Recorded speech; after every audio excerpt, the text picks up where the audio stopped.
The final wish. The old commander sat quietly in the great hall of the Galactic Council. His uniform still carried the marks of countless battles. His medals shone, but his eyes were tired. He had seen too many wars, too many friends lost, and too many nights filled with silence. Now his time had come. His last day of service had arrived. The hall was filled with alien leaders, warriors, and even young cadets who looked at him with respect.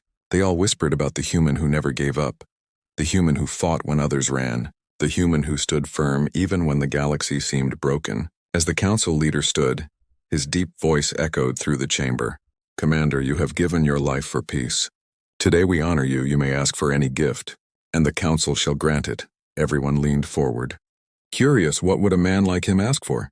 A ship of gold? A planet of his own? Eternal honor in the galactic records? The commander raised his head slowly, his face calm, his voice steady. "I want just one thing, one alien woman, as my companion in my final years."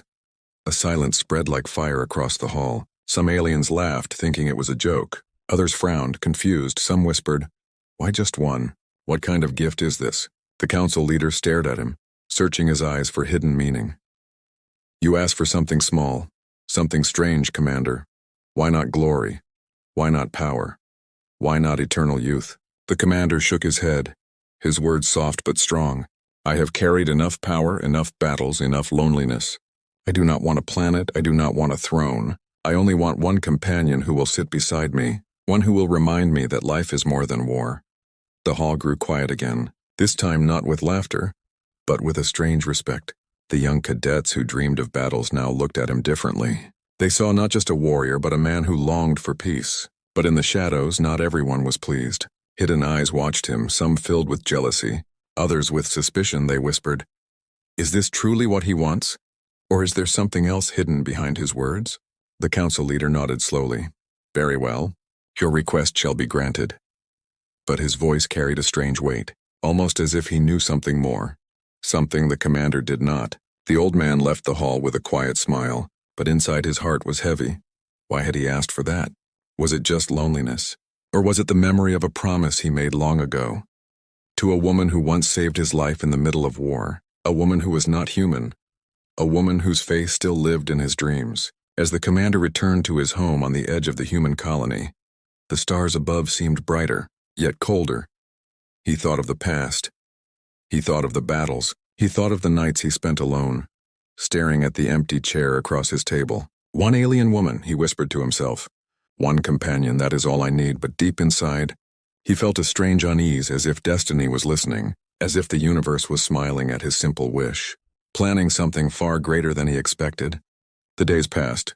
The galaxy moved forward. But in the corners of alien worlds, whispers spread. Some mocked the commander, calling him foolish. Others called him wise, saying that in his simple request lay the greatest truth of life. And somewhere far away, ships began to move.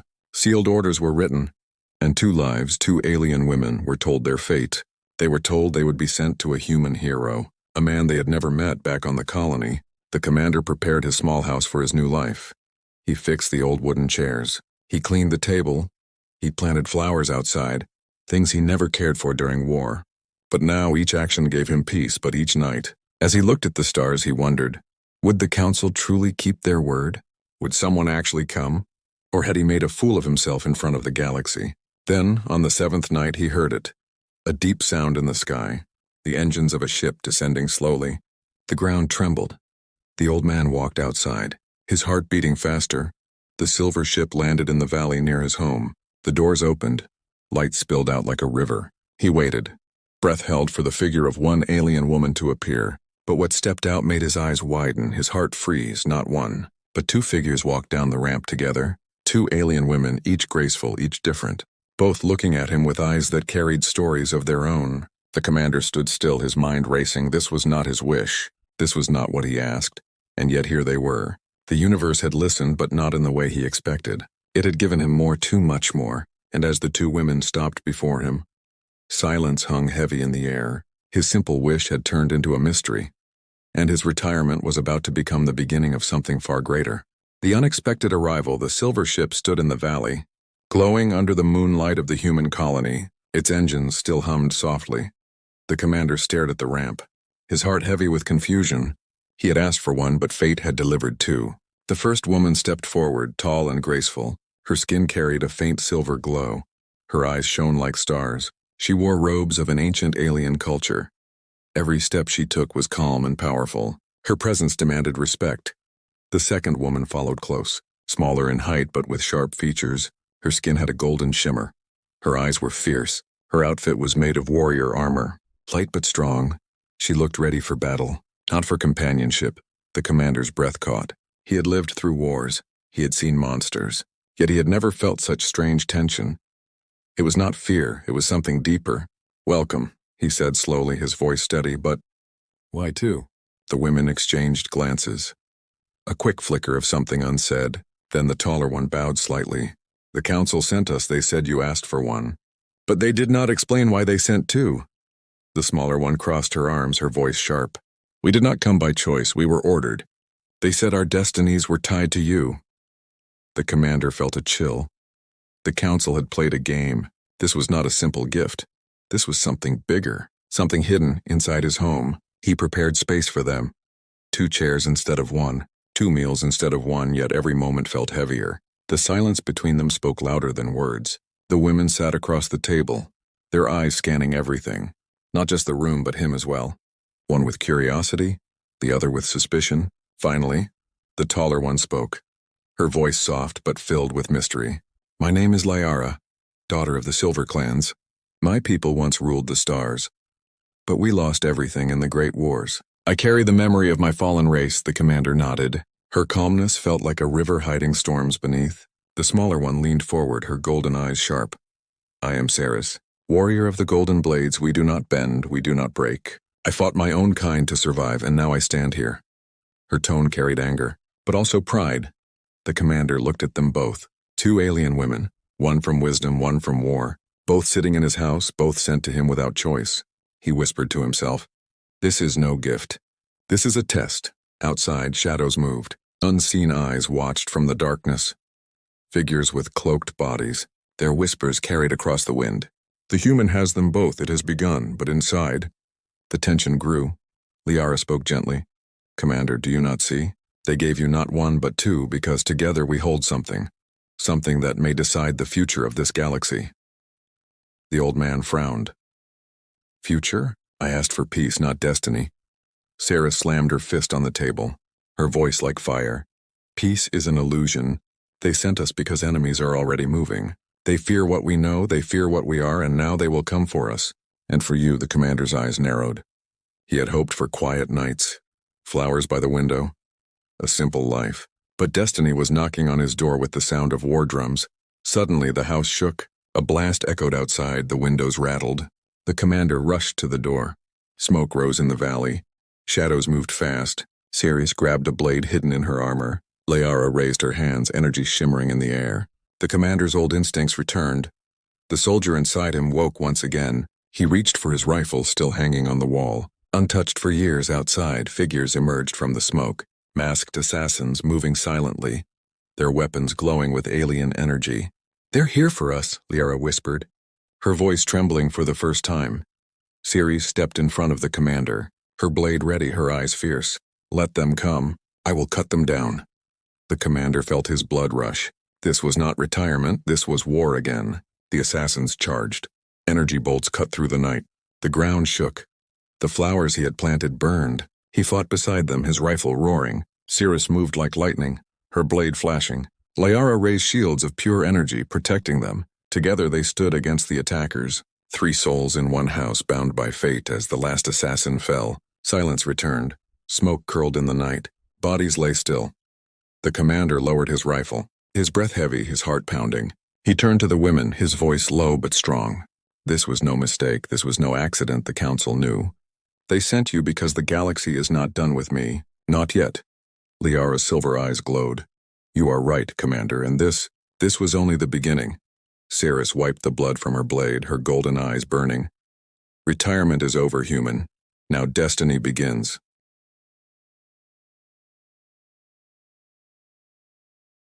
And in that broken silence, the commander realized the truth.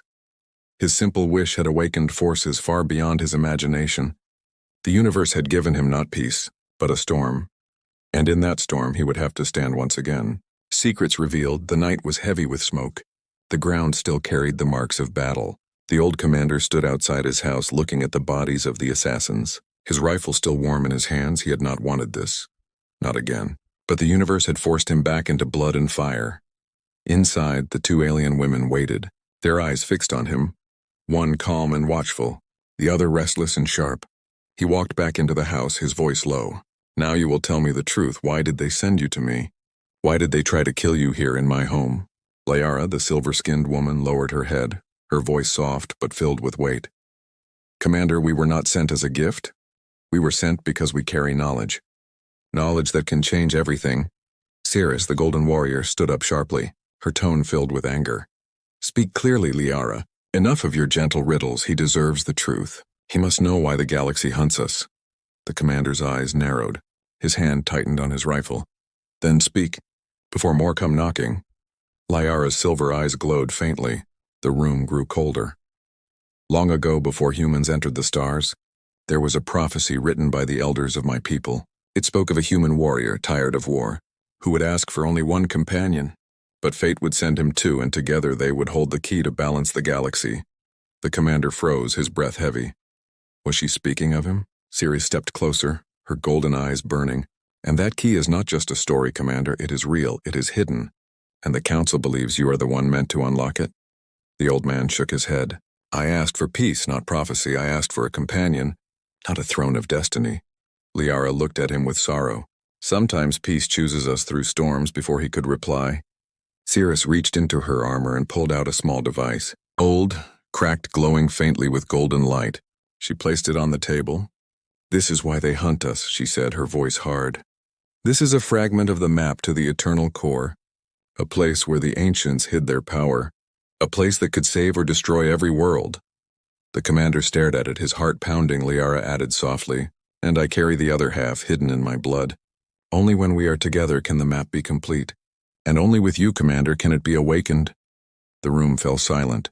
The weight of her words pressed down like a mountain. Suddenly, the lights flickered. The house trembled again. A deep hum echoed across the valley. This time it was not assassins, it was a ship. Larger, darker, descending through the night clouds. Cirrus grabbed her blade, her voice sharp. They found us again, the commander's instinct screamed. This was bigger, faster, stronger than before. The ship's shadow fell over his house. Its engines roared. Strange symbols glowed on its side. It was no council ship. It was something else, something older. Liara's silver eyes widened. It cannot be. Those are the Seekers. Hunters from forgotten empires. They serve no council, no law, only the prophecy. The commander raised his rifle, his jaw tight, then let them come, but deep inside, he knew this was not a fight he could win with weapons alone. The ship landed with a crash, dust and fire spread. Armored figures marched out, taller than humans, with masks of bone and weapons that pulsed like living creatures. One of them stepped forward, its voice a growl. Human, give us the two. They do not belong to you, they belong to destiny. The commander stood firm, his old body straight as a soldier once more. They are under my protection. Cirrus moved beside him, blade ready, her golden eyes filled with fire. They will take us over my dead body. Liara raised her hands, energy shimmering like silver light. This fight will not end here, Commander, but know this. Once you stand with us, there is no going back. The Seekers roared and charged. The night exploded in chaos once again. Bolts of energy lit the sky. The commander fired shot after shot. Ceres cut through enemies with blazing speed. Liara shielded them with glowing walls of silver. But still, more kept coming. The ground shook under their steps. The old man's arms grew heavy, but his will burned stronger than ever. Finally, in the middle of the chaos, one Seeker broke through and reached for Liara, its claws grasping her arm. A flash of light burst out. Brighter than the sun, Liara screamed. The device on the table glowed. The map pulsed alive. Lines of light filled the room, showing distant stars, hidden paths. An ancient core shining at the center. The Seekers froze, their masked faces turning toward the light, voices echoing in fear. The prophecy. It awakens. The commander, panting, sweating, looked at the map, his heart pounding, and in that moment he understood. This was no gift. No mistake, this was destiny, and destiny had chosen him, whether he wanted it or not. Love, loyalty, and danger. The stars above the valley still glowed with the echo of the map's light. The old commander sat with his rifle across his knees, his heart heavy. The image of the prophecy still burned in his mind. Two alien women, one silver, one golden, sat across from him in silence, their faces pale, their eyes full of fear and fire. The seekers had left after seeing the map awaken, but their words still echoed in the commander's ears. The prophecy. It awakens. His house was half broken, smoke drifted from the walls, yet inside the tension was sharper than the crack of any weapon. Finally, Cirrus broke the silence, her voice sharp. "This is madness, Commander. You should have let them take us. Now the whole galaxy will come for you." The old man's eyes hardened, his voice low. "I do not surrender those under my protection. Not to assassins, not to seekers, not to anyone." Liara looked at him, her silver eyes soft but sad. "You do not understand. Commander, we are not just women. We are living keys. Together we can open the eternal core. Together we can either save the galaxy or end it." The commander clenched his jaw. "And you think I asked for this? I wanted peace. I wanted one companion. I did not want to hold the fate of every star in my hands." Cirrus slammed her fist on the table. The wood cracked, her golden eyes burned. "Then you must choose, old man. Choose which one of us you will trust. For one may betray you and the other may save you. But you cannot keep both." The room grew colder. Liara lowered her gaze, her voice trembling. "The council knew this. They sent us to test you. They want to see if humanity can balance love and loyalty against power and danger." The commander felt a storm inside him. The two women were not just strangers. They were chains pulling him in different directions. Outside, the colony lights flickered. Whispers spread through the streets. The commander has two alien women. The prophecy lives. Enemies disguised as neighbors began to take notice. Spies sent word across the stars. One night, as the commander tried to rest, he heard soft footsteps outside his door. He grabbed his rifle and opened it, but the sound faded into the shadows. The next morning, Liara brought him food. Her hands gentle, her voice calm. "You should eat, Commander. You need your strength." She smiled faintly, a warmth in her eyes, but later that same day, Cirrus trained outside, swinging her golden blade through the air, sweat on her face, her voice fierce. "You must fight with me, old man. Peace will not save us. Only strength will." Two women, two paths, both bound to him, both pulling his heart and mind apart. But the danger was not far that night as they sat together. The light suddenly died. Darkness filled the house. Liara's silver glow lit the room faintly. Cirrus drew her blade. The commander moved to the window. His blood chilled. Shadows surrounded the house, dozens of them, silent and waiting. A voice called out from the darkness, deep and cruel, "Commander, hand them over. And you may live, resist, and this night will be your last." The commander lifted his rifle, his voice steady. "Come and take them." The walls shook as explosions tore through the colony. Fire spread across the valley. The house trembled. The attack had begun. The battle was fierce. Assassins stormed the doors. Energy bolts filled the air. Cirrus fought like a storm, her blade flashing gold. Liara shielded them with walls of light. The commander fired with deadly aim. But they were too many. The house began to collapse. The commander shouted, "Fall back to the tunnels!" They escaped into the underground tunnels beneath the colony, running through the darkness, fire and screams above them. But in the middle of the tunnels they stopped. Liara gasped, her silver glow flickering. "Wait, Cirrus. Where are you leading us?" The commander turned sharply, his rifle raised. "What does she mean?" Cirrus froze, her golden eyes unreadable. The map device in her hand glowing faintly. Liara's voice shook. "You took it without telling him, didn't you? You plan to unlock the core alone." The commander's chest tightened, betrayal cut deeper than any blade. He stepped closer, his voice cold. "Cirrus, answer her." Cirrus clenched her jaw, her hand tightening around the device. "I do what must be done, Commander, with or without you. Humanity cannot be weak. We cannot wait for peace. We must take power before others destroy us."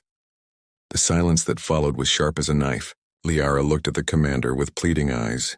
"You must decide, trust in her anger or in my hope. For both paths cannot exist together." The old man stood in the flickering glow of the map, his rifle in his hands, his heart torn. The universe's surprise, the tunnel shook with distant blasts. Dust fell from the ceiling. The old commander stood in the dim glow of the map, his rifle heavy in his hands. Before him, Cirrus gripped the device with fire in her golden eyes, while Liara's silver glow shimmered with fear and hope. The commander's voice cut through the silence, low and sharp, enough secrets, enough half-truths. "Tell me why destiny chained me to you both." Liara stepped forward, her voice trembling but steady. "Because only you can hold us together, Commander. The prophecy was never about one alien woman. It was about two forces that cannot exist apart, but will destroy each other if not guided by someone who has walked through war and chosen peace. Ceres hissed. Peace will kill us, old man. Power will keep us alive. Her hand clenched tighter around the glowing device. The light of the map pulsed with her heartbeat. The commander raised his rifle slightly, his voice cold. And what if power destroys everything we tried to protect? Before anyone could answer, the tunnel walls cracked. Seekers stormed inside, their bone masks glowing, their weapons hissing like living serpents. The prophecy is ours, one growled, its voice echoing. The human is only a vessel. The women are the keys. The fight exploded in the darkness. Blinding light filled the tunnels. Energy bolts rained, blades clashed, the commander fired, each shot tearing through the shadows.